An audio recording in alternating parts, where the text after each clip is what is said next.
আদালতে সর্বপ্রথম হিসাব হবে মানুষকে হত্যা করা। একটি মানুষকে হত্যা করেছেন অন্যায়ভাবে, এই হিসাব আল্লাহর কাছে দিতে হবে। তাহলে যারা অন্যায়ভাবে মানুষকে হত্যা করবে বান্দার আদালতে আগে হিসাব দিতে হবে। তাহলে আল্লাহর আদালতে কি প্রথম হবে? কি বলেন? নামাজ। আল্লাহর আদালতে প্রথম কি? নামাজ। আর বান্দার আদালতে সর্বপ্রথম হবে অন্যায়ভাবে মানুষকে হত্যা করার কারণ।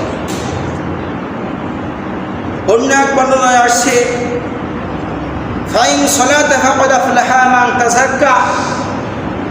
বিষ্ণু বলে যদি মানুষের সালাত ঠিক হয়, কি বলেন? আল্লাহ রাসূল বলে যদি মানুষের সালাত ঠিক হয় তাহলে ওই ব্যক্তি সফলতা অর্জন করতে পারল। সুবহানাল্লাহ। খালি প্রথম কি বললাম? যদি কারো ব্যক্তির সালাত ঠিক থাকে, নামাজ, ওই ব্যক্তি সফলতা অর্জন করতে পেরেছে। আর যে ব্যক্তির সালাত ত্রুটি থাকলো, যে ব্যক্তির সালাতে ভুল থাকলো, যে ব্যক্তি সালাত হলো তাই সেটা পাবে, ওই ব্যক্তি হলো বিজ্ঞ অসমাপ্ত এবং তার বিফল, তা সে সফলকাম হইতে পারল না। সফলতা অর্জন দিলে আগে নামাজ সঠিক রাখতে হবে। যা আল্লাহ রাব্বুল আলামিন যে কিয়ামতের ময়দানে যে প্রশ্ন করবে, এক নম্বর প্রশ্ন